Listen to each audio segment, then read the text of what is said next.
Bonjour et bienvenue dans cette nouvelle vidéo. Aujourd'hui, on va voir comment réaliser des sacs à lunchbox pour emmener votre petit casse-croûte partout. C'est parti!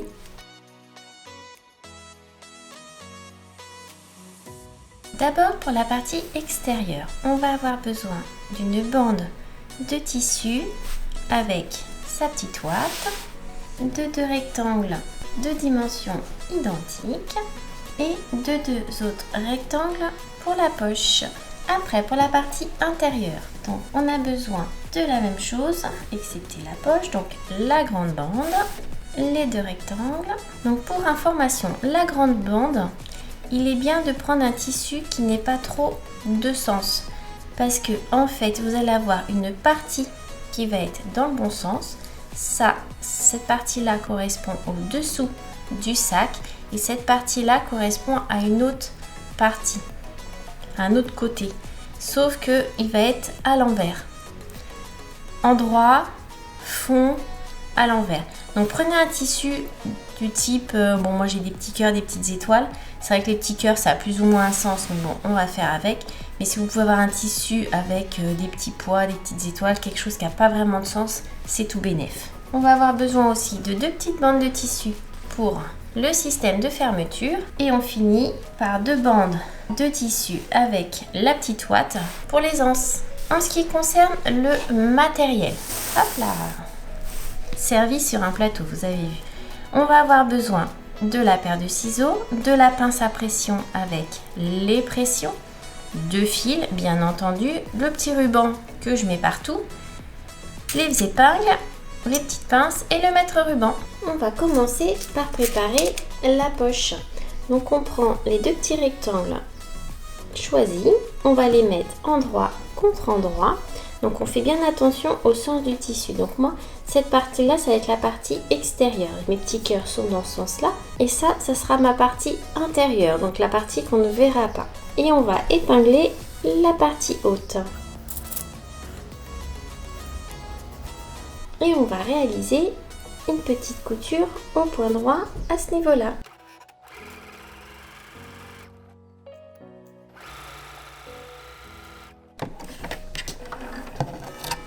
Donc on a aplati la couture au fer à repasser. On va maintenant faire une petite surpiqûre tout le long.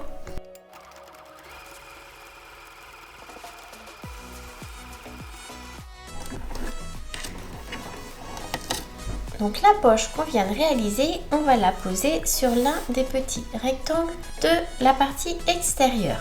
Donc vous mettez votre tissu dans le bon sens, donc la face endroit vers vous et la partie haute ici, la partie basse ici. Donc moi j'ai des petites licornes, donc la tête des licornes vers le haut et les pieds des licornes vers le bas. On vient positionner notre poche dessus. On va prendre la partie de la ouate de la même dimension. On vient positionner le tout dessus.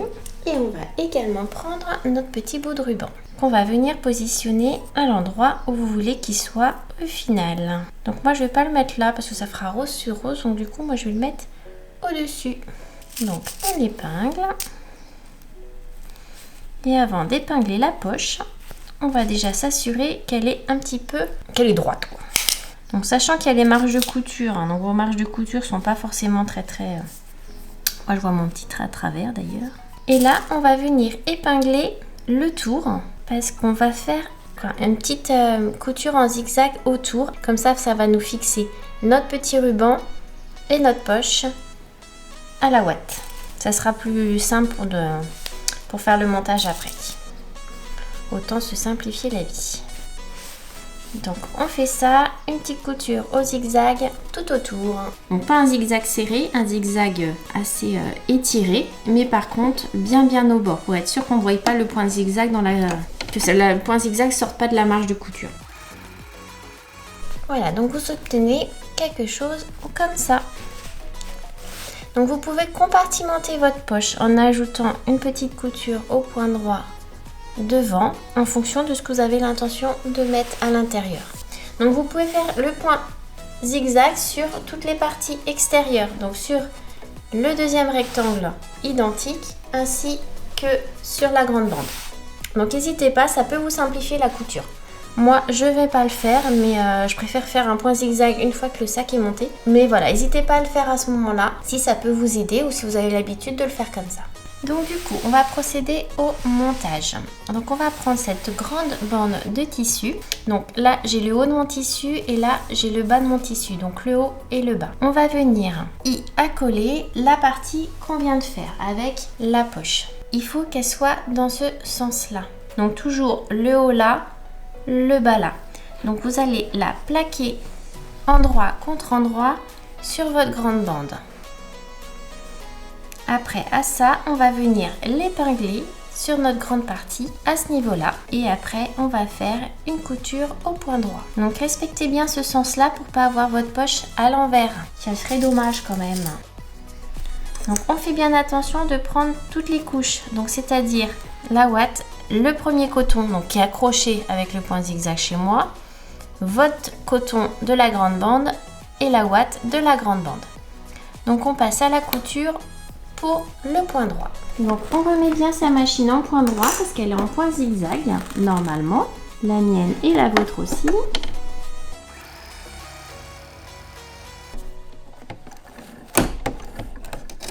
Donc on a fait notre première partie. On va maintenant venir faire exactement la même chose avec l'autre partie. Donc la ouate et votre deuxième rectangle extérieur. Donc pareil, on respecte le sens, le haut du tissu, le bas, le haut du tissu, le bas. Et on plaque. Donc comme ça en fait. Donc endroit contre endroit, ça nous amène à ça et on épingle. Et on fait exactement la même chose en prenant pareil bien toutes les couches et on fait une petite couture au point droit et on se retrouve tout de suite. Donc là du coup on a obtenu un grand T avec le haut du tissu et le bas.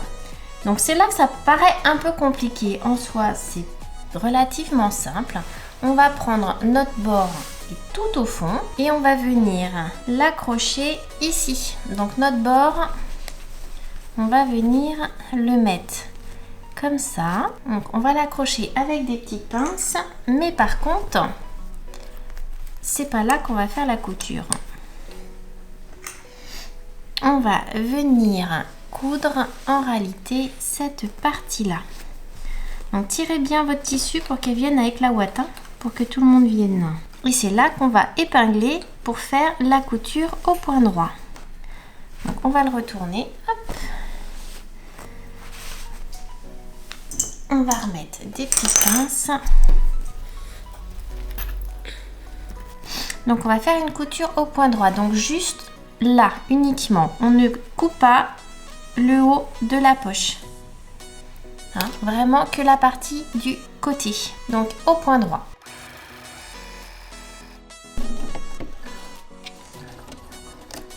Donc on a fait notre côté. On va enlever les petites pinces qu'on a mis en haut. Et on va faire la même chose. Donc là on voit à peu près la forme que ça va avoir. Donc là vous avez le côté, le fond et donc là la partie que vous avez là c'est l'autre côté. Donc du coup on va venir la plaquer sur le côté opposé. Hop, donc pareil, on regarde qu'on emmène bien tout, la ouate et le coton. Et donc on vient épingler.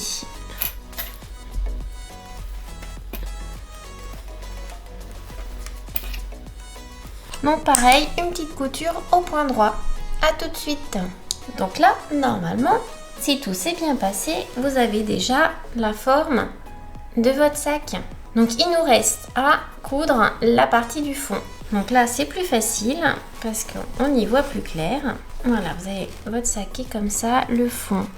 Donc vous avez un trou là et un trou de l'autre côté. Donc c'est ça qu'on va tout simplement coudre au point droit. Donc pareil, on plaque bien, on épingle. Et on va faire une petite couture au point droit. Voilà, donc les deux coutures du fond sont maintenant faites. Donc on a vraiment un sac terminé.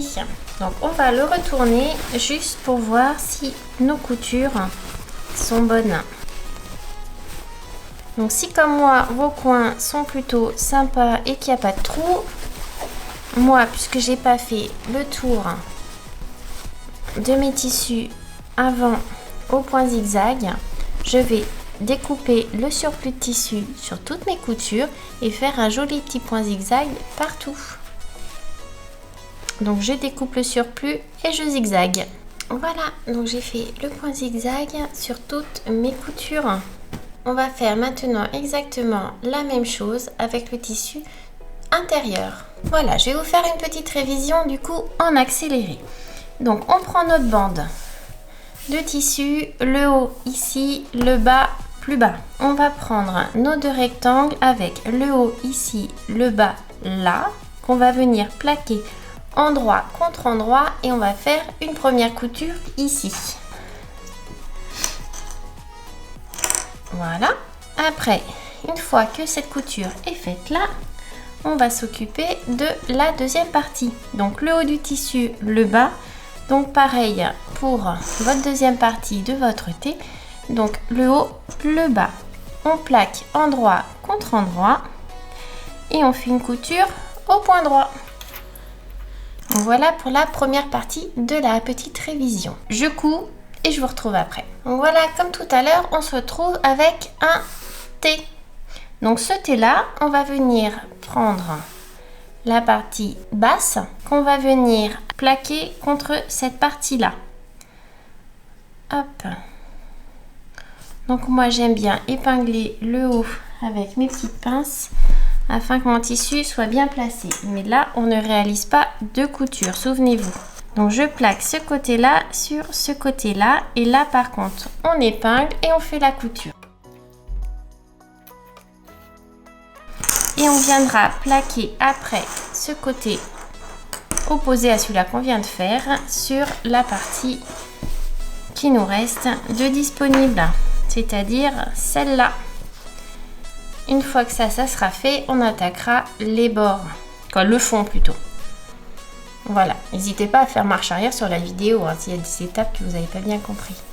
C'est pas interdit et personne ne le saura. Voilà, donc la partie intérieure est également faite. On va venir l'insérer maintenant dans notre partie extérieure.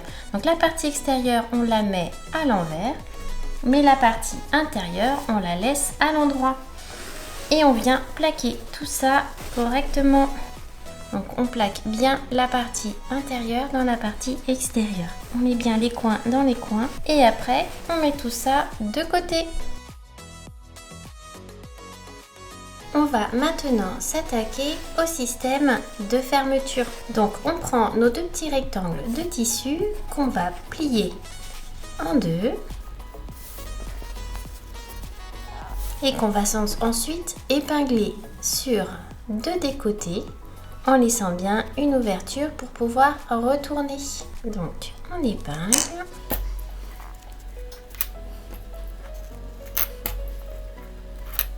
Et on coupe. Donc maintenant on coupe le surplus de tissu.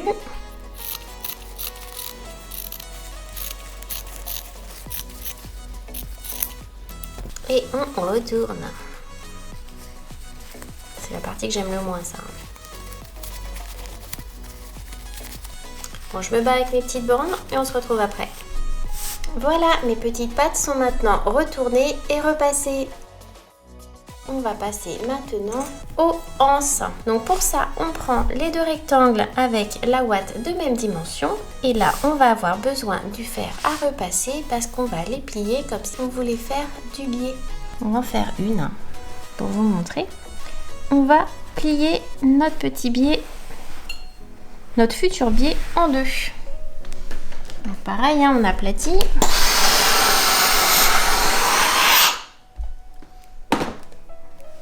Une fois que c'est plié en deux, on va rouvrir.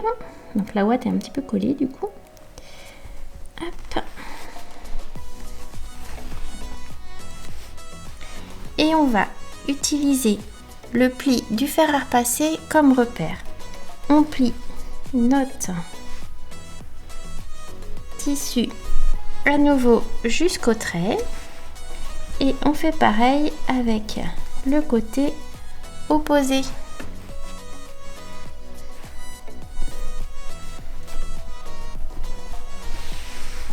Et vous obtenez quelque chose comme ça.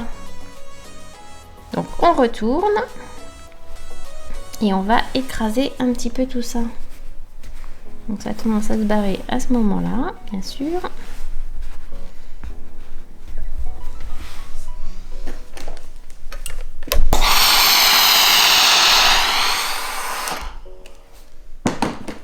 On replie pour refaire le trait de départ, à nouveau dans la longueur.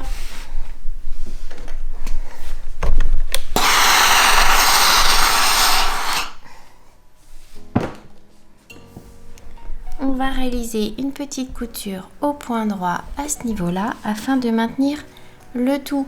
On peut même en faire une petite deuxième pour consolider la totalité. Voilà, une fois terminé. Donc l'avantage, c'est que ça rend notre anse plus rigide que si on l'avait fait comme comme le système de fermeture avec simplement le tissu. C'est bon, vous n'avez pas lâché? Donc on continue. Donc les deux parties du sac donc qui sont mis endroit contre endroit. Donc pour ça, on va maintenant insérer dedans les anses et le système de fermeture. Donc là, on a le système de fermeture, en face le système de fermeture et sur les côtés les anses. On va maintenant bien épingler correctement tout le tour en laissant une ouverture pour pouvoir retourner. Donc on épingle bien. Quand on épingle, on se débrouille pour que nos deux coutures de coin soient l'une en face de l'autre. Donc du coup, on repère l'ouverture qu'on a laissée et on va faire une belle couture tout autour au point droit. Il ne faut pas hésiter à aider votre machine parce qu'au niveau des anses, c'est un petit peu dur pour elle.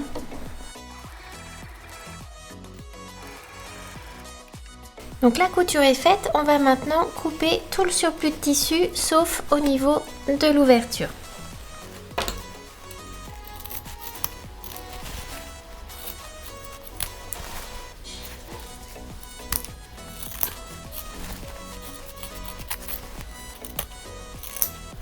Voilà, donc le surplus de tissu est maintenant enlevé. On va faire une petite couture en zigzag tout autour. Alors, donc c'est parti pour un petit point zigzag.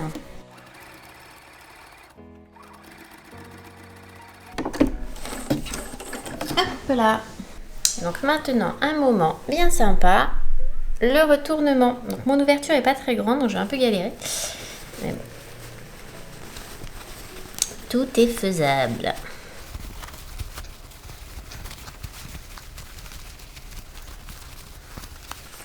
Bon, je me bagarre et on se retrouve après. Alors, c'est qui a gagné? Eh ben, c'est moi. Bon, j'ai un petit peu galéré, hein, donc prévoyez un espace d'ouverture plus grand que le mien. Je vais vous dire combien faisait le mien. Alors, mon petit mètre ruban. Donc, le mien faisait un petit 7 cm. Donc, prévoyez un petit peu plus grand, quitte à devoir insérer votre petite patte après. Après tout, rien ne vous empêche de faire une ouverture beaucoup plus grande. Et là, on va, au moment de la fermeture, de mettre votre patte dans ce sens-là. Ça marchera aussi très très bien et vous galérez un petit peu moins que moi. Donc maintenant, on va réaliser une petite surpiqûre tout autour. Ça va faire une jolie petite finition et en plus de ça, ça permettra de fermer l'ouverture. Donc pour réaliser la dernière couture, on se remet sur le fil, le point droit plutôt. N'hésitez pas à enlever la base de votre machine, ça rend la chose un peu plus facile. Et moi je vais commencer par l'endroit où il y a l'ouverture.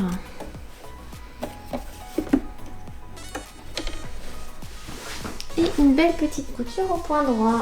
C'est parti. Donc quand vous faites votre couture de tour comme ça, plaquez bien vos anses et votre système de fermeture sur le côté. Il ne faut pas que ça soit à l'intérieur, bien à l'extérieur.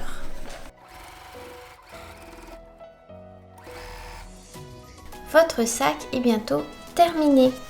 Donc, vous avez votre petit système de fermeture à ce niveau-là. Mais moi, puisque je trouve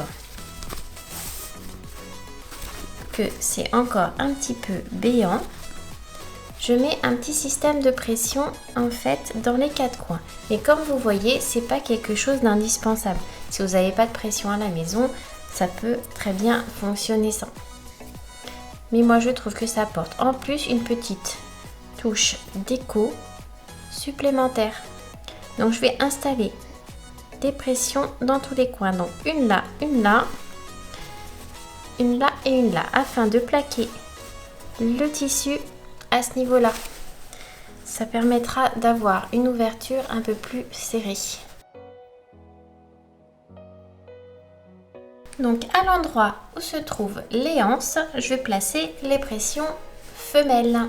Donc les pressions femelles, c'est celle-là. Contrairement à une pression mâle qui a un petit rebord. La pression femelle est plus plate. Donc première étape de la pose de pression, on va faire les petits repérages. Donc moi je le mets à 2 cm de la couture, des deux coutures en fait. Hop.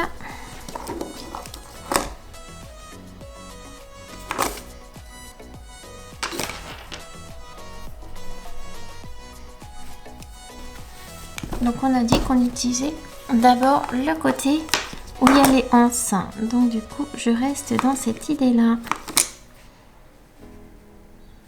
Comme ça on va mettre toutes les pressions identiques de ce côté là.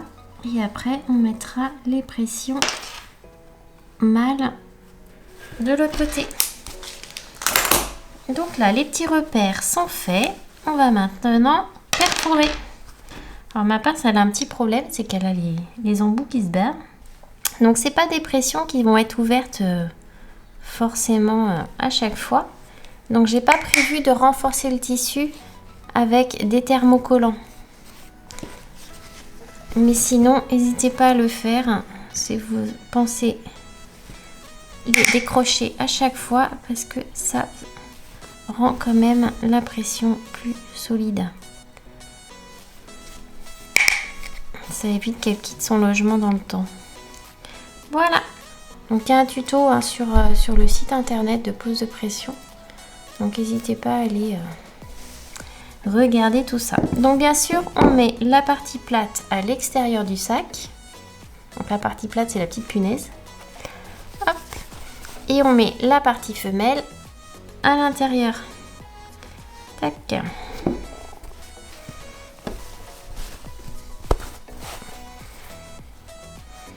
Oups, on ne s'échappe pas.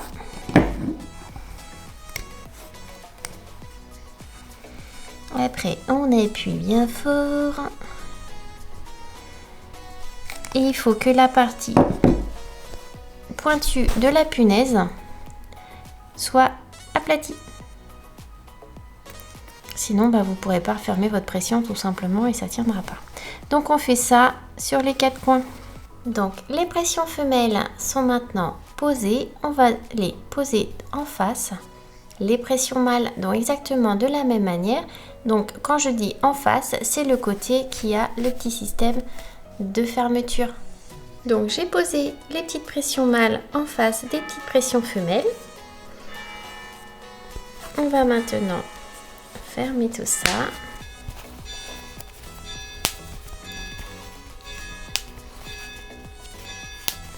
Donc on ferme le petit nœud. Hop. Et votre petit sac est maintenant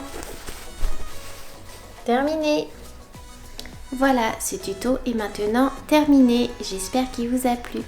N'hésitez pas à faire évoluer votre petit sac à lunchbox en le rendant imperméable avec une petite couche de pull, en le rendant isotherme avec une petite couche de tissu isotherme à la place de la ouate. Vous pouvez aussi complètement lui donner une autre utilité. Il peut servir de sac à jouets, de sac à bazar, de sac à tous que vous voulez, surtout qu'avec un petit tissu un peu enfantin comme ça passera nickel. Donc je vous dis à bientôt pour une prochaine vidéo. Bye bye!